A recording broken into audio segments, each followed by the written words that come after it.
Donald Trump challenged Jasmine Crockett to take an IQ test on national television. He smirked.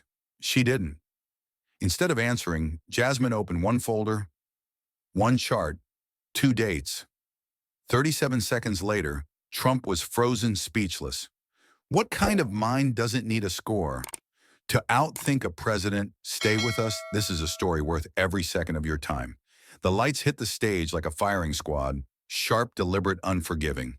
At the center stood a gleaming gold podium 2 steps higher than the floor. Trump's podium. Behind him, the presidential seal was stretched twice its usual size, glowing like a crown. Every camera angle was pre-approved, every lighting cue rehearsed. This wasn't a forum, it was a setup, a trap dressed as a spectacle, and Jasmine Crockett was the target. Trump called it the National IQ Leadership Forum, but no one was fooled. The audience wasn't filled with experts or lawmakers. It was hand-picked loyalists in designer suits, media producers, and a moderator with cue cards tucked into his sleeve. Trump didn't just control the narrative, he built the room. His mic was studio-grade. His spotlight was warm and golden. His teleprompter was hidden in plain sight. Then came Jasmine, alone. No staff, no lawyer, no notes. Just a red folder clutched tight under one arm like a silent weapon. Her podium crooked. Lower, half-lit. Her mic sputtered the moment she touched it. No welcome, no formal intro. She wasn't here to be celebrated. She was here to be humiliated. And they thought she wouldn't fight back. Trump leaned on his podium, smirking like a showman ready for the kill. "You sure you're in the right room, Congresswoman?" he said, loud enough for the crowd to laugh on cue. But Jasmine didn't blink, didn't move, didn't even breathe heavy. Because she knew the room was fake, the fight was real, and they had just handed her the perfect battlefield. The stage had been set to crown a king, not challenge one. But in this room of lights and lies, the most dangerous thing wasn't a wrong answer, it was a woman who refused to play. The moderator's voice sliced through the silence like a game show countdown. Round 1, rapid IQ response.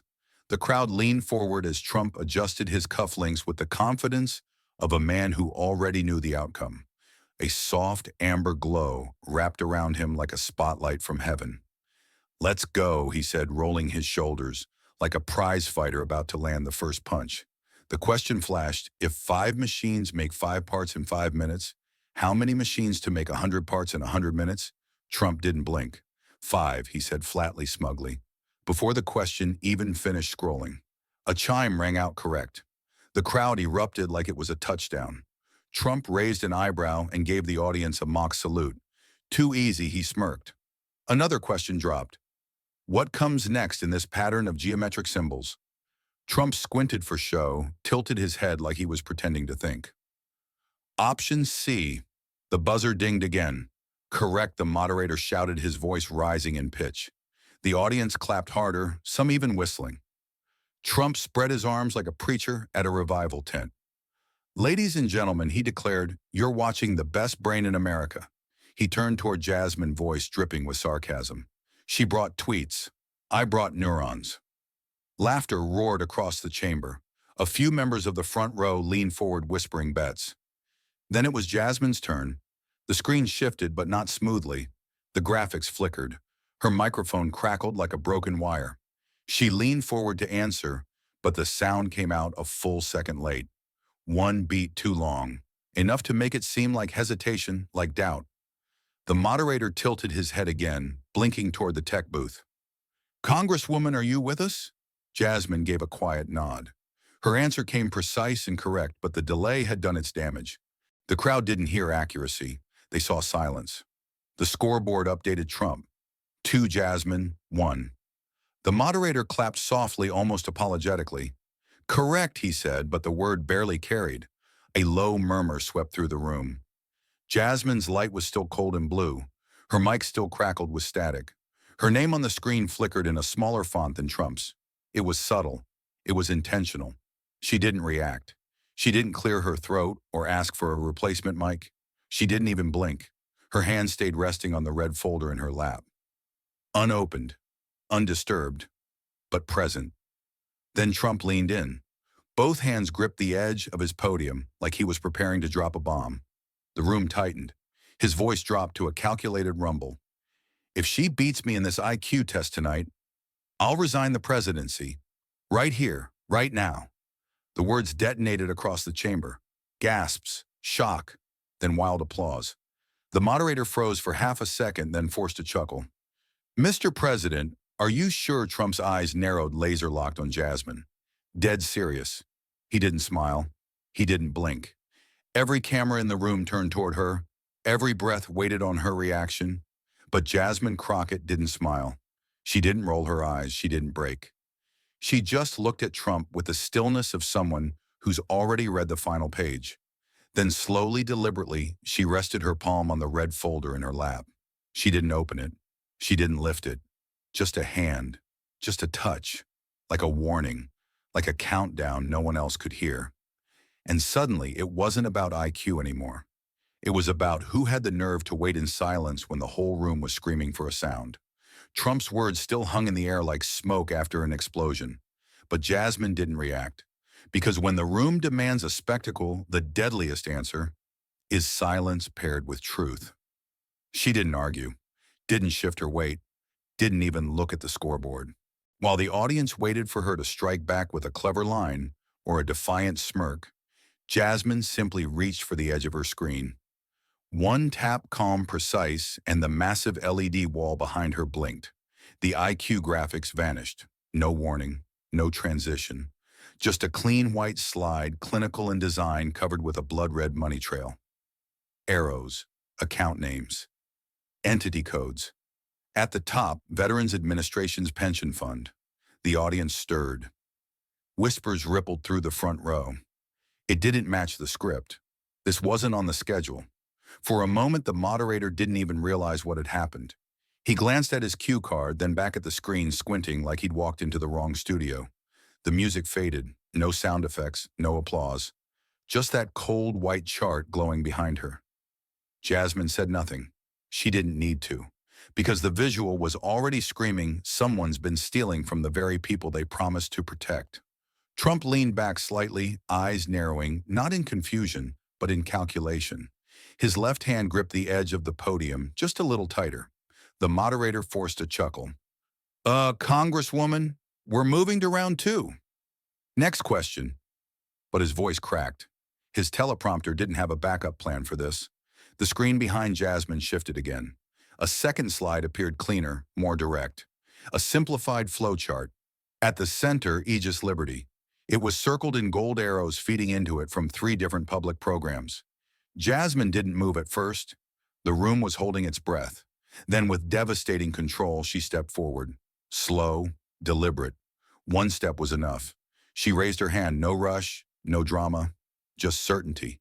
Her index finger extended and pressed directly onto the name Aegis Liberty.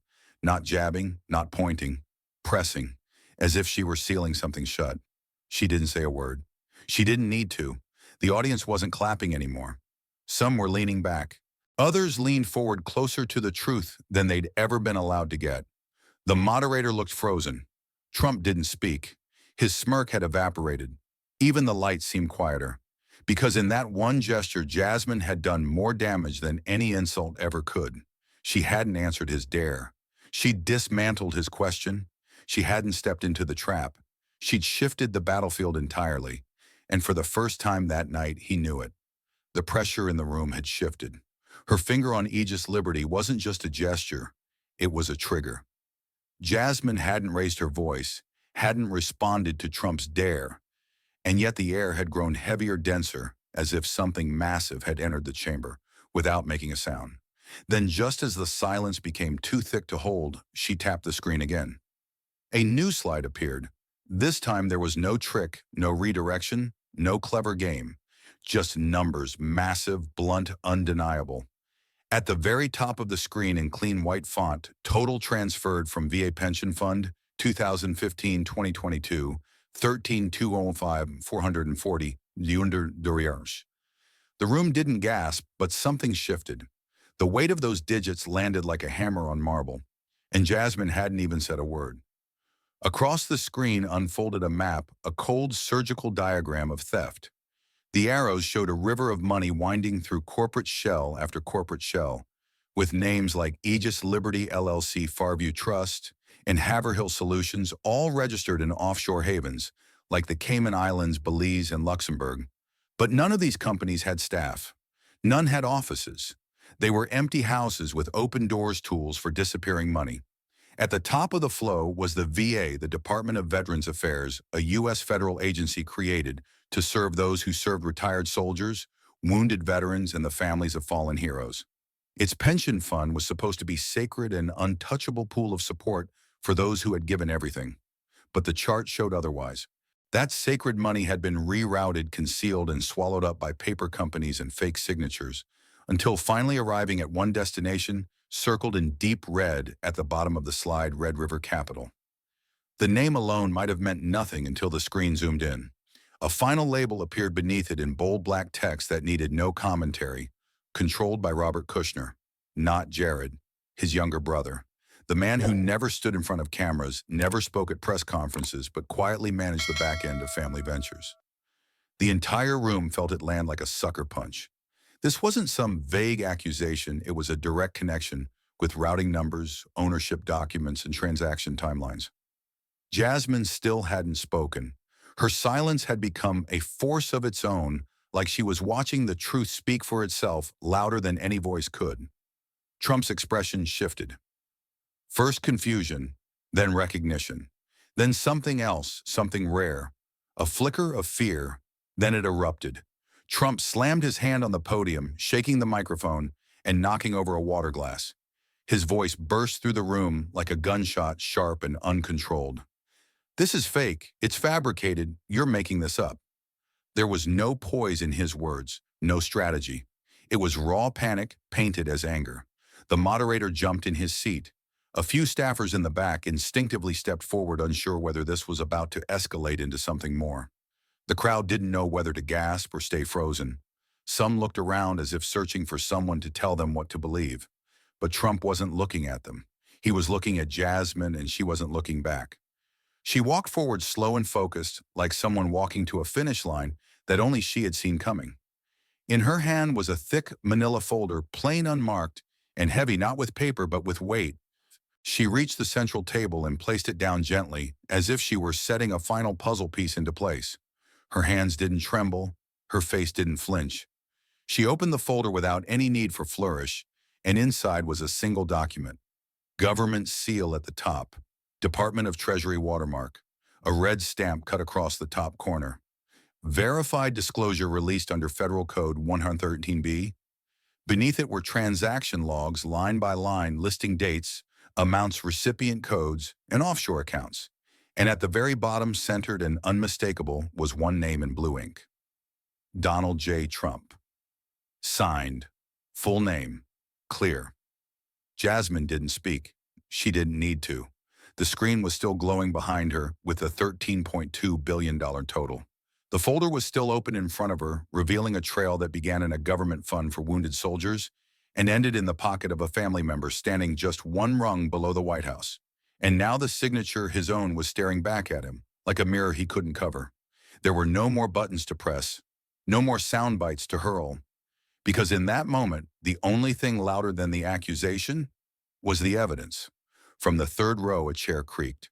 Slowly, deliberately, a man in uniform rose, not with fury, but with the stillness of someone who had survived storms far louder than this room. His name was stitched in fading black thread, Sergeant Allen Bridges. His back was straight shoulders, squared not out of pride but pain endured.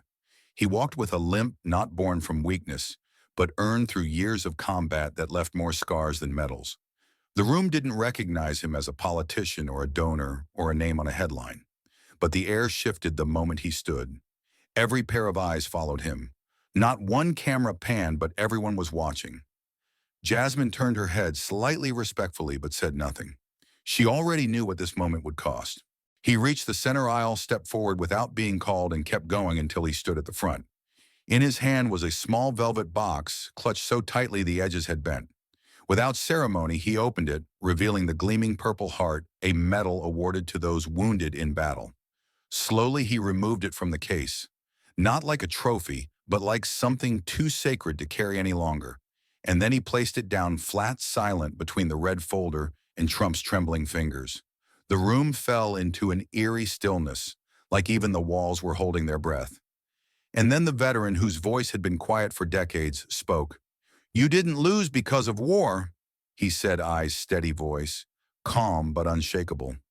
"You lost because you betrayed us." The words were not shouted. They didn't need volume. They needed truth, and that they had in full. The words hit harder than anything Jasmine had shown, because this wasn't politics. This was personal. A man who had bled for a flag, now standing before someone who had sold it. Trump froze. His mouth twitched open, but nothing came out. For the first time that night, he wasn't angry. He was cornered by something worse than exposure conscience. No one moved. The moderator sat paralyzed, his cue cards limp in his lap. Security didn't flinch. Even the lights seemed to pull back, dimming slightly, as if to acknowledge the moment. The audience, once laughing and cheering, now sat like statues, some stunned, others ashamed. No whisper, no cough, not even a shuffle of paper. Just silence. The kind of silence that doesn't beg for words because it already knows what's been said will never be forgotten. And at the center of that silence sat a man, a truth that no camera could spin. But even Sergeant Bridges' voice, brave and unshakable, wasn't the final nail, because sometimes the dead speak louder than the living. And Jasmine had one more voice, one that had waited far too long to be heard. Jasmine didn't look at Trump. She didn't need to. His silence had already conceded more than his words ever would. Instead, she reached calmly for the red folder that had sat in front of her all night, unopened, unbothered, almost forgotten amid the spectacle. The moment her fingers touched the clasp, a shift passed through the room like a slow chill. No announcement, no setup. Just a woman opening a folder with the same steadiness you'd expect from a surgeon in the final moments before a life-altering incision. Her movements were precise, careful, and heavy, with something deeper than confidence, conviction. She unfolded a single sheet of paper. There were no bold headlines, no attention-seeking fonts. Just the plain handwriting of a man who had run out of places to scream. Jasmine raised her eyes to the audience, not to the cameras, not to Trump, but to the sea of veterans, widows, and former service members in worn jackets and quiet pain. Her voice dropped lower, not louder, because what she was about to say didn't need amplification. It needed gravity. "This letter," she said, "was written by Sergeant Matthew Delaney. He served 2 tours in Iraq. He was awarded for valor. And 2 months after EO 421A was signed, he lost access to the medication that kept his PTSD under control." She paused, not for effect, but because what came next hurt. Jasmine looked down at the page and began to read, her voice steady but shaken. "I survived Fallujah, but I died from being forgotten in America." The words didn't echo. They landed like lead dropped into a still pond. Even those unfamiliar with military history knew the name Fallujah. They knew it wasn't a place you walked away from unscarred, and yet Sergeant Delaney had, only to be left behind by the same country he'd bled for. The letter shook slightly in Jasmine's hand, not from nerves but from the weight it carried. She folded it gently, as if returning a body to rest, and placed it on the desk in front of her, like a tombstone made of truth. Then, without a word, she tapped the screen behind her. The room dimmed. The projector clicked. And suddenly the past walked into the room with timestamp and ink. The screen showed White House internal surveillance footage. Date stamped, no edits, no commentary, just the raw feed. Donald J. Trump seated behind the resolute desk, his signature bold and unmistakable. The document in his hand, Executive Order 421A. The very order that redirected billions away from VA pharmaceutical programs. The very order that left Delaney and thousands like him without the meds they needed to survive. A second screen flickered to life, this one colder clinical. It showed the witness log, Jared Kushner present. Timestamp 2:42 p.m. Document ID matched. The words at the bottom struck harder than any debate line signed. Authorized, sealed. Trump's jaw twitched. He reached for a glass of water, but missed by an inch. His hand hovered midair, then slowly lowered back down as if even gravity no longer obeyed him. He couldn't refute it. Not this. Not with that footage. Not with that timestamp. And especially not after the name Delaney had been spoken aloud. He leaned forward as if to speak, but nothing came. Just breath. Just panic. just the desperate internal search for a lifeline that wasn't there. His face, once red with performance, now began to pale. And in the audience, not a single clap, cough, or whisper dared interrupt the silence. Because it wasn't silence anymore. It was mourning. The moderator sat rigid, gripping the edges of his cue cards like they could shield him. His lips were slightly parted as if waiting for anyone to break the spell. But no one moved. Not security, not the tech team, not even the stage manager. For once, the room wasn't waiting for Jasmine to speak. It was absorbing what she already had. Jasmine slowly turned off the footage. The screen went black. The light returned to its regular warmth, but nothing else did. The audience wasn't ready to move on. Because how do you move on from that? She didn't say another word. She didn't have to. Matthew Delaney had already said enough. I survived Fallujah, but I died from being forgotten in America. The line wasn't just tragic, it was treason made visible. Every veteran in the room felt it. So did every son and daughter who had watched their father fade into anxiety, rage, and silence while the country looked away. Trump had tried to turn the night into a game. He wanted applause. He got accountability. And Jasmine, she never raised her voice, but she raised the truth. And once raised, it refused to be buried again. The silence in the chamber left an echo that didn't fade. It followed them into daylight, into living rooms, across county lines, and into the national conscience. By midday, the clip had gone viral, not just on news sites, but shared in group chats, forwarded on WhatsApp, replayed in bars and living rooms. The screen showed Trump's pen hitting the paper, the timestamp plain and cold, the face unguarded, and the camera witness log quietly confirming who was in the room when the fatal order was signed. Veteran pages lit up. Patriot groups reposted the footage, adding captions like, "Our service, our betrayal." Even late-night hosts paused mid-mockery. Anchor tweets trended. Opinion columns shifted tone overnight. Conservative outlets scrambled to change the metaphor, but with footage like that, raw and time-stamped, there was no bending the frame. Through it all, through every loop and replay, Jasmine Crockett said nothing.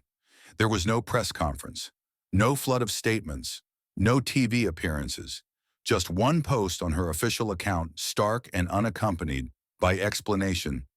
Let the country listen, for once, not a hashtag, not a rally cry, just one quiet directive. It looked like a headline at first, then like a meditation. In the hours that followed, talking heads debated whether it was arrogant or discipline. Some compared it to defiance, others saw restraint, but everywhere it sparked conversation. Her phone didn't ring. Her office didn't receive calls. Instead, the shockwave started behind the scenes. That afternoon, she drove not with security entourage or flashing lights, but quietly across town to a modest house in Arlington. She sat in the car for a moment, breathing out what felt like months of held air. When she knocked, Mrs. Delaney answered. There were no cameras, no reporters camped outside, just two women facing one open letter. Jasmine placed a hand on it gently, like touching a relic, and together they sat in a living room that had felt colder ever since the soldier's death. They didn't speak immediately. The letter lay between them, edges smoothed by grief and time. Jasmine turned to it as if reading for the first time. Mrs. Delaney looked at Jasmine, and in that gaze there was both gratitude and pain. Jasmine adjusted the letter, moving it slightly so the words showed. Let the country listen.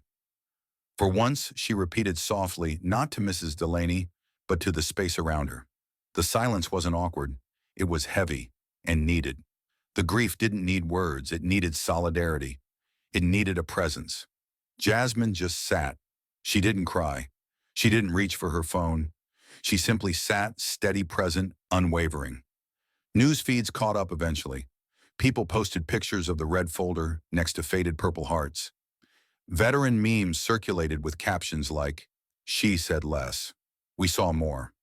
Journalists who followed the overnight frenzy wrote follow-up pieces titled "Silence is Strength," or "When Not Having a Statement Becomes the Statement." Emails poured into veteran support groups praising her restraint. Not one person mentioned victory. They talked about honesty and respect. Meanwhile, the open letter remained displayed in sacrosanct stillness. In living rooms, viewers rewound it. Some screens split the footage, dialogue on one side, Jasmine's post on the other. The juxtaposition of drama and silence spread across platforms. Yet Jasmine avoided interviews. When a reporter texted her assistant asking for a comment, they were told she stands by that one line. No further remarks, no clarifications, nothing. It wasn't defiance, it was discipline. That night, veterans at a local bar watched the original video on loop with their backs to the camera. A retired NCO said hushed. She didn't feed the noise. Another muttered, she fed the truth. A group of nurses at a hospital break room watched. They didn't clap. They nodded and got back to work. The letter in the silence had traveled faster than any protest chant. In homes across the country, families spoke about it at dinner tables. A father asked his son, "Did you see the footage?" The son nodded, voice low. And she didn't say anything else. The pause said it all. Nope. The dad leaned back as if absorbing a lesson. The son looked at his own hands. That night someone tweeted, "We needed permission to listen," and the people felt they'd been given it. By morning, the phrase, "let the country listen," had been translated into half a dozen languages, trending internationally. Veteran organizations posted it on social feeds. A judge in a rehab ceremony referenced it during a speech. A teacher played the original clip and then asked, what's more powerful, the voice or the listener? Students didn't know who Jasmine was until they watched the clip. Then they wrote essays why silence hurt more than shouting. At no point did Jasmine ask for credit. She didn't send emails with talking points. She didn't issue policy proposals. She didn't drag anniversaries or hashtags across timelines. She said no more after that line. She didn't need to. Because in the quiet aftermath, when applause died, rumors settled, cameras turned off, the world heard something bigger than a speech. They heard a quiet hand on a letter. They felt a veteran's legacy honored with stillness. And they understood that sometimes the most profound command isn't speak louder. It's let the country listen. The silence that had started in a Capitol chamber did not fade. It rippled outward into the very heart of governance, demanding a reckoning that no politician could ignore. Exactly 1 week later, Washington felt different. The usual hum outside the Capitol was replaced with a low, tense stillness, an unspoken question rolling through the halls. When the day came, both political parties entered the chamber, without fanfare, without speeches or grandstanding. And for the first time in memory, no opening remarks marked the beginning of the session. Not a single party banner, not a single talking point, and certainly no applause by arrival. Instead, seats filled slowly, quietly, Republicans and Democrats side by side, uncertain, even solemn. Reporters watching live said later it felt like a funeral without banners. The air was heavy, expectant, and unnervingly still. This was no show. This was meant to be accountability. At the front of the chamber, a lone chair waited empty. Jasmine Crockett took the benches, with the representatives, said nothing, and kept her gaze steady on the seat. She didn't speak that day. She didn't showcase charts or call names. She just sat, deliberately present but silent. The only person summoned to address Congress wasn't a senator, journalist, or government official. It was Sergeant Allen Bridges, the same veteran who had once placed his Purple Heart on the debate floor and declared the truth of their betrayal. Now Congress looked at him directly, not to debate, not to be outraged, but to hear. Bridges approached the front, slow but composed. He was clean-shaven for the hearing, but his fatigue remained etched around his eyes. He carried no prepared remarks, no notes, just the weight of what he represented. The microphones weren't wired to amplify emotion, they were set to catch memory. He adjusted the lapels of a worn suit jacket that had once been a uniform, and then looked around the chamber with a quiet intensity as if to say, "You've seen the slideshow. Now remember the names."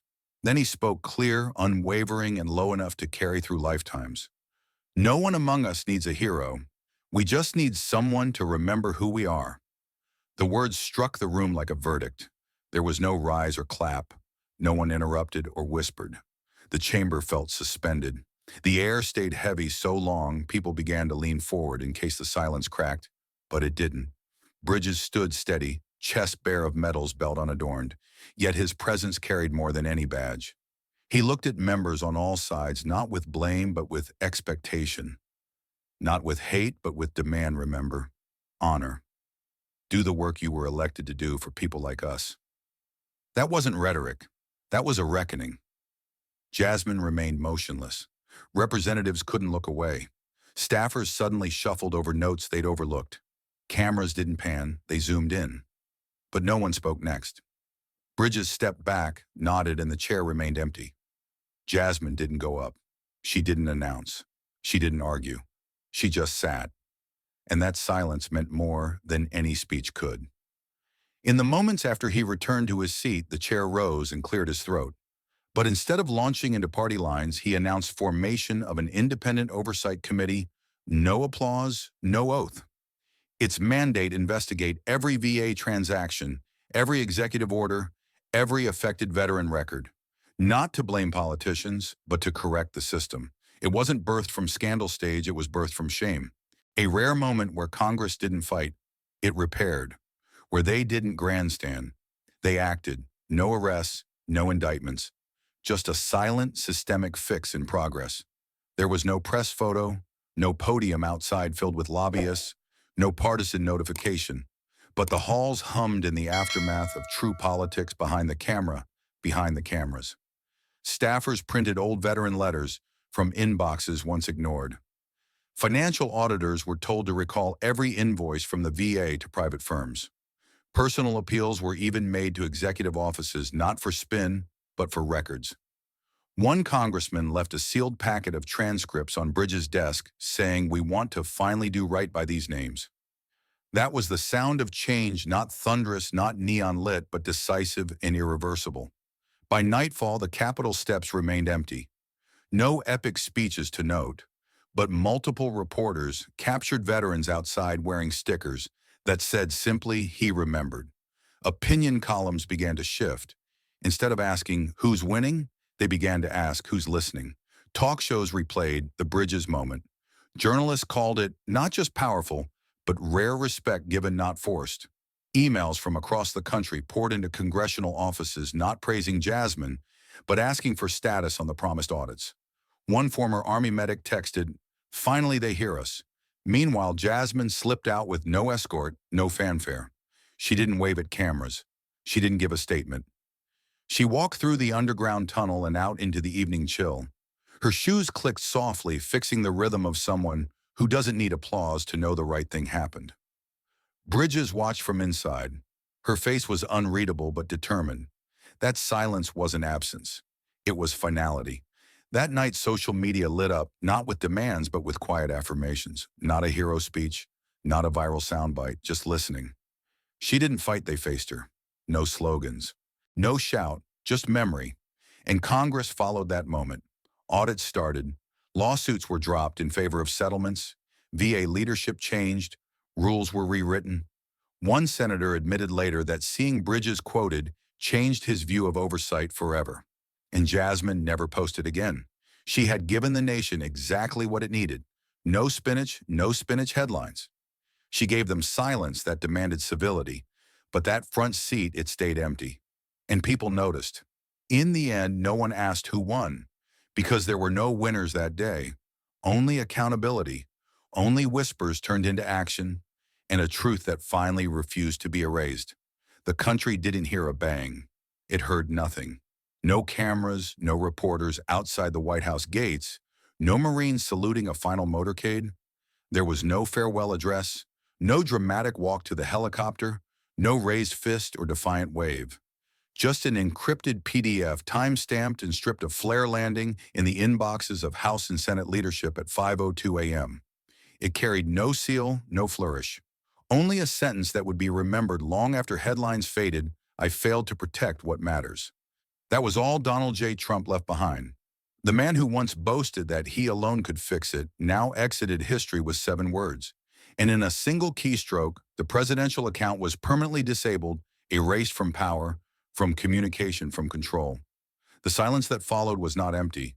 It was loaded. Offices in the West Wing turned off their lights, unsure whether to mourn or to exhale.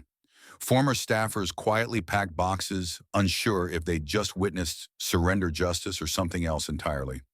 No indictments were announced, no confessions delivered. Yet the sheer weight of the resignation caused ripple effects across the Capitol like an invisible earthquake. Political rivals said nothing, choosing dignity over gloating. Allies couldn't spin it. It was too blunt, too stark, too final. Even his most loyal defenders couldn't explain away those words. And then came Arlington. It wasn't a national holiday. It wasn't a state funeral. It was a private remembrance organized not by the government, but by the families of veterans who had watched the hearings unfold like a mirror they never asked for. Rows of chairs lined the grass, simple and sober, without press or podiums. The flag at the front wasn't there for ceremony, it was there for mourning. Jasmine Crockett was invited, but she declined to speak. She sat quietly in the back row, her hands folded, her eyes fixed on the space between names etched into marble. She wasn't there for recognition. She was there because grief had asked her to be. Halfway through the service, a small woman in a gray coat stood up without being called. Mary Dalton, the widow of Sergeant Matthew Delaney, made her way to the microphone. No introduction, no applause.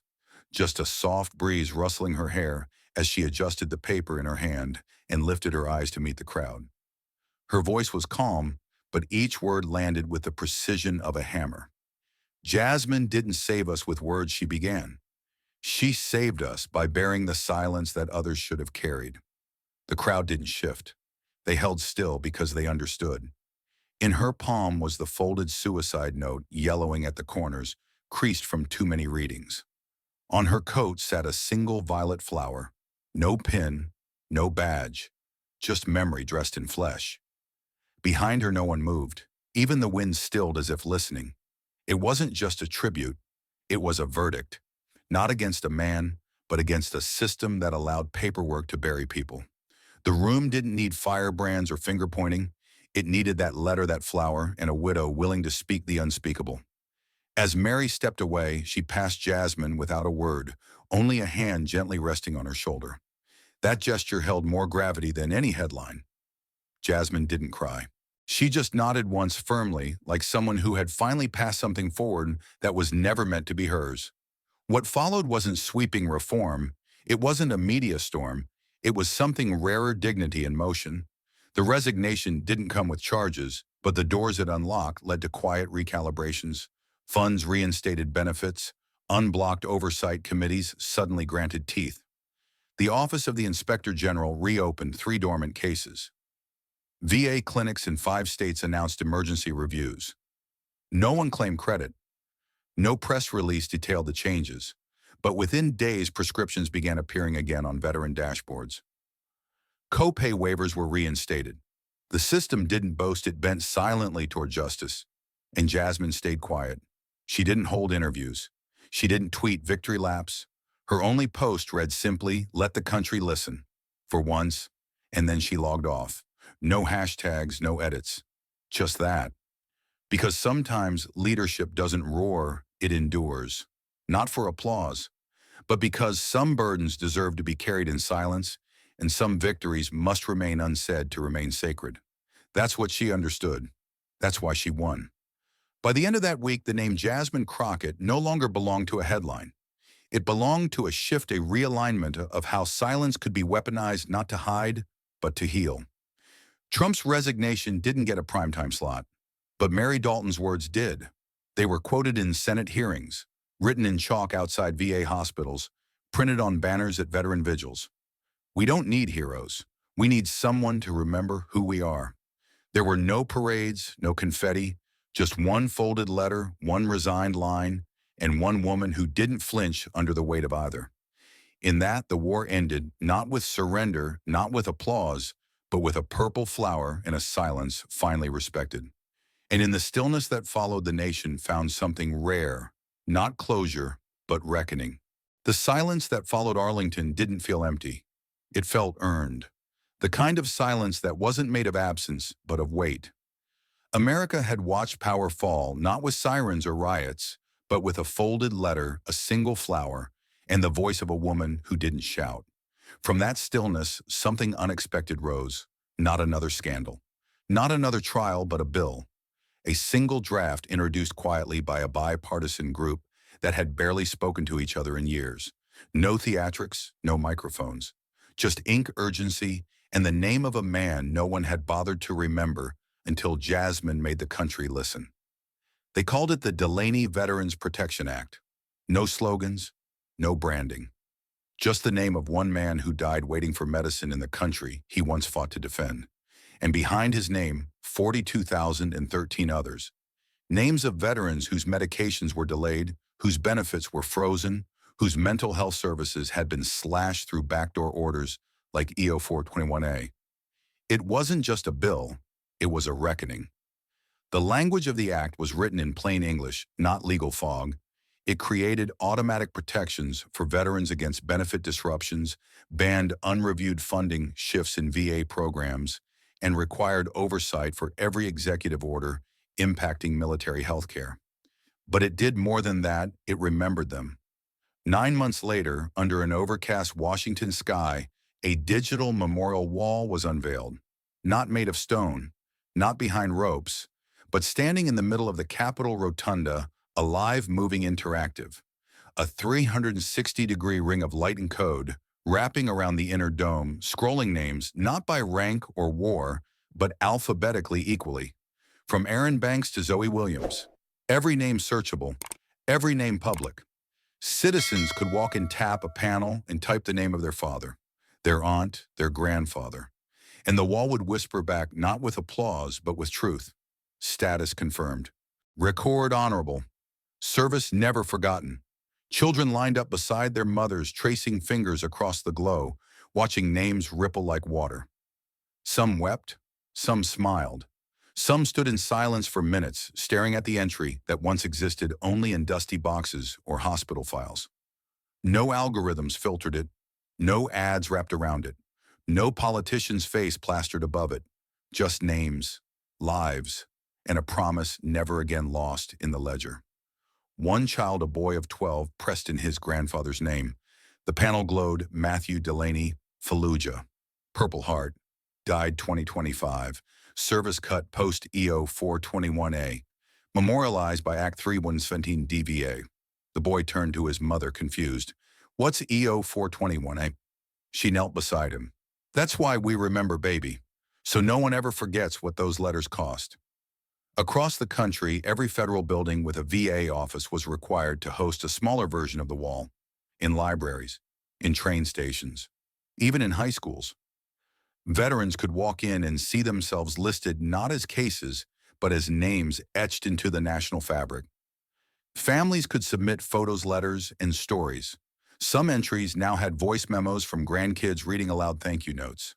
Others had nothing but a name, and that too was enough. Reporters tried to ask Jasmine Crockett to speak at the unveiling. She declined. She didn't stand on stage. She didn't cut any ribbon. She arrived early in a gray coat, no entourage.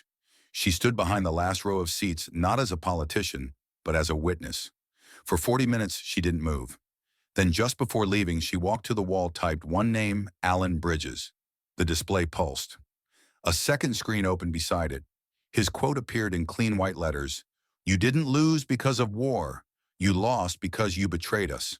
Below it, a single annotation, cited in Congressional Record Act 317 DVA. Jasmine reached out and placed her hand over the panel. Then she turned and walked away. Inside the White House, under new leadership, the act was already reshaping policy. The Office of Veteran Integrity was born. Executive orders related to VA funding could no longer bypass congressional oversight. The phrase for review by DVA became standard at the bottom of every financial memorandum. But the law did more than change process. It changed posture. No more treating veterans as liabilities. No more red tape that outlived the men it was supposed to serve. America had passed a law not to expand war, but to protect those who survived it. And still Jasmine said nothing. No tweet, no podium, no book deal. Her only response was a message posted weeks later on the digital wall's suggestion form. It read, "Let this not be the end of outrage. Let it be the beginning of memory." People didn't repost it. They printed it, framed it, hung it in hallways and waiting rooms. For once, the message didn't need to go viral. It needed to go quiet. Because in a country addicted to noise, Jasmine Crockett had taught them something else. Sometimes real leadership means saying nothing and never forgetting. The digital memorial etched 42,013 names in light. But what Jasmine did next reminded the nation that remembrance meant nothing without action. She didn't hold a press conference. There was no farewell tour, no media campaign, no hint of ambition stitched into her silence. Offers poured in from both sides of the aisle. One senator called her the only person who could unify a broken republic. Governors begged her to run. Former presidents offered endorsements, even those who had once ignored her. But Jasmine Crockett didn't need a podium. She had already stood where it mattered. And instead of stepping onto a stage, she walked quietly into a small brick building just outside Dallas. Inside, there were no cameras, just papers, purpose and a vision that didn't need applause. She signed a single form. A national scholarship was born. The program didn't carry her name. It was called Delaney Fund for Future Service. The criteria were simple: children of veterans whose medical files were marked non-qualifying due to clerical cuts, funding lapses, or policy technicalities. The very children whose parents were left unseen. Jasmine didn't want handshakes or headlines. She wanted systems rebuilt from below, not promises made from above. Every dollar of the fund was traceable. Every application processed with transparency. There was no backroom deal, no lobbying clause, no fine print to bury the truth. She made sure of it herself. At the front of the building, just beneath the bronze plaque, a sign was mounted in plain steel. You don't need to win the room to win the truth. The sign became a symbol first in veteran circles, then across schools, universities, and city halls. It wasn't flashy, it wasn't viral, but it traveled. Wives of fallen soldiers carried it on pins. Grandchildren of World War II pilots engraved it onto journals. Teachers taped it to their walls. And for the families who once thought the system had forgotten them, it meant something finally stood still long enough for them to catch their breath. No one asked Jasmine why she turned down the presidency. The country already knew the answer. She didn't need to chase power. She had redefined it. Each quarter, the fund held a small ceremony. No national anthem, no fireworks. Just one microphone and one story. One recipient per state per cycle. They didn't speak about grades or achievements. They spoke about who their parents were, what they survived, and what had been taken from them. The audience wasn't politicians. It was veterans, some in wheelchairs, some with folded flags in their laps. And every time a student walked onto that stage, there was a sense that something lost had finally made its way home. Not through politics, through dignity. Jasmine always sat in the back row. No reserved seating, no name tag. She never spoke unless asked. But people found her, not to praise but to share. A woman whose husband was denied care because of an outdated form hugged her for 7 minutes straight. A boy who had never met his father read a letter his mother found in an old boot. An elderly vet who hadn't stood in years asked to be lifted just so he could look Jasmine in the eye. "You didn't fight for us," he said. "You fought as us." Reporters tried to turn the fund into a political springboard. They called it the soft launch of a quiet campaign. But nothing followed. No banners, no policy speeches, just files, student names, and handwritten letters of thanks. Jasmine never corrected them. She just stayed the course. She knew the world didn't need another candidate trying to win. It needed someone willing to stop long enough to listen, and that's what she built: a space that didn't need permission to do what was right. The fund expanded. Other states mirrored the model. Civic groups volunteered to replicate it in schools and hospitals. But Jasmine never let it become a machine. She kept it human, local, direct. At every quarterly report, she demanded one number above all: how many veterans' children had been restored to the system. Not added, restored. The walls of the Scholarship Center grew thicker with thank you letters, some in crayon, some typed, some mailed anonymously with a single sentence inside: "He wasn't erased after all." The sign out front began to rust, but no one replaced it. They said it was perfect that way because truth didn't shine.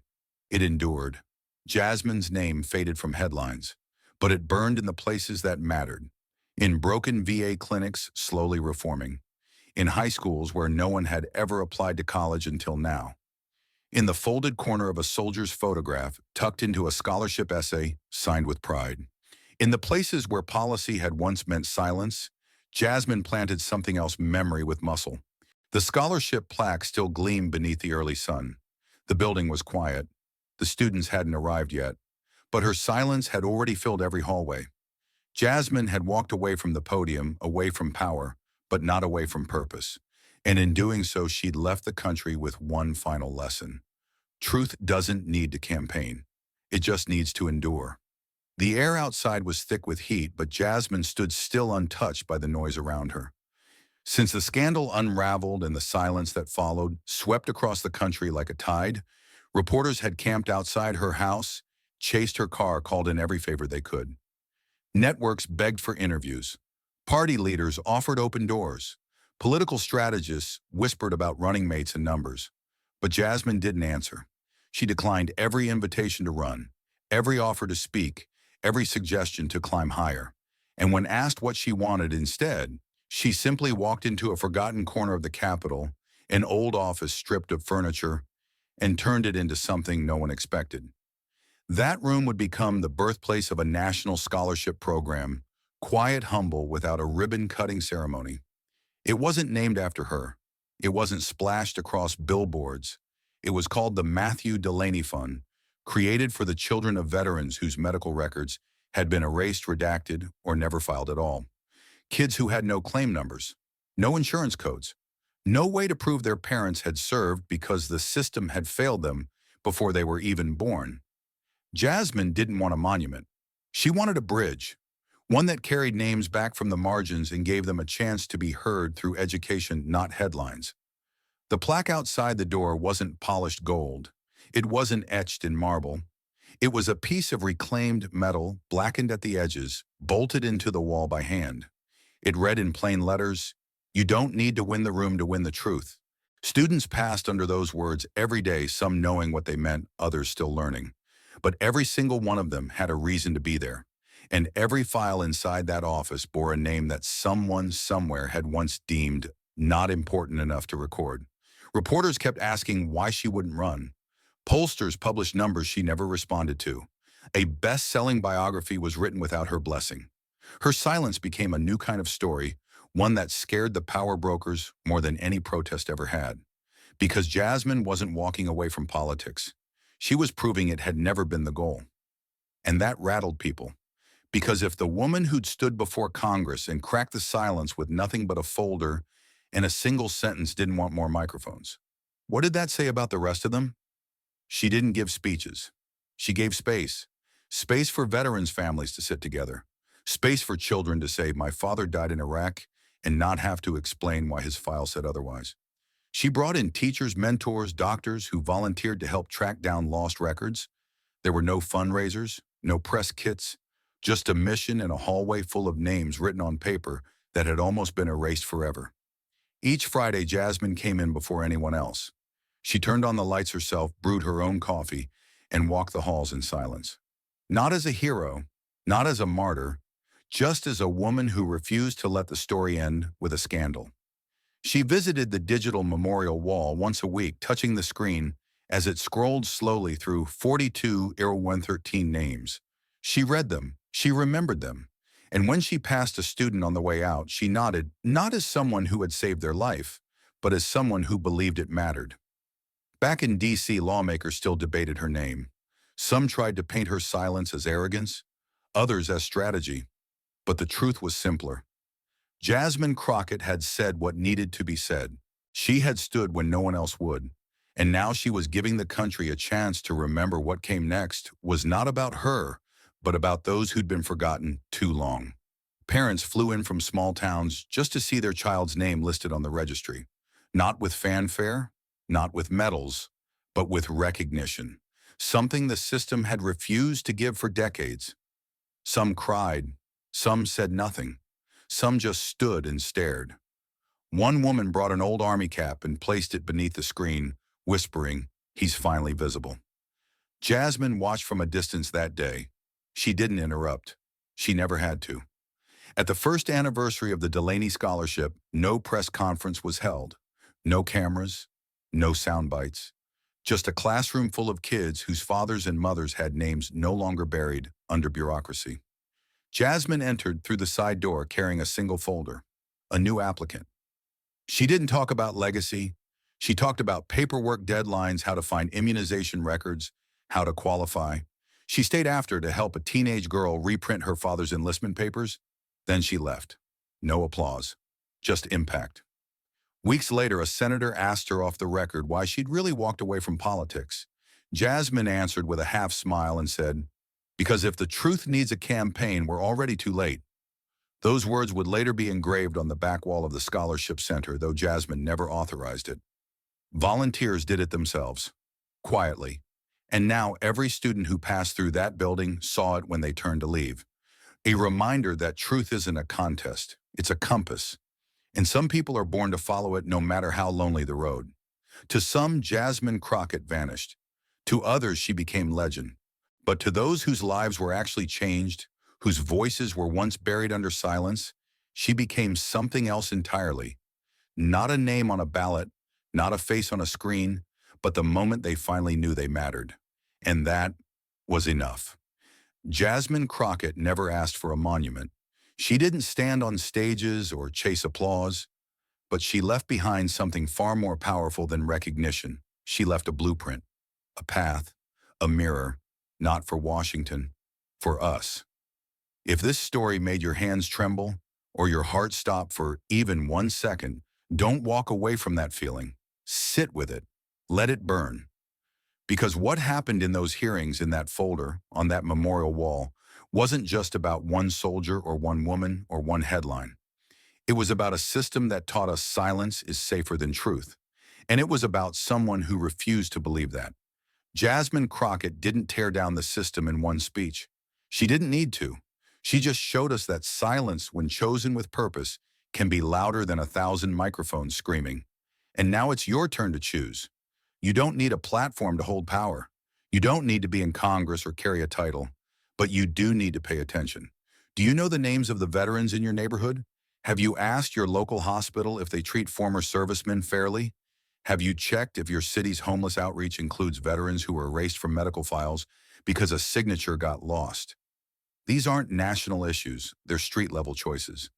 You don't need a folder with a seal on it to change something.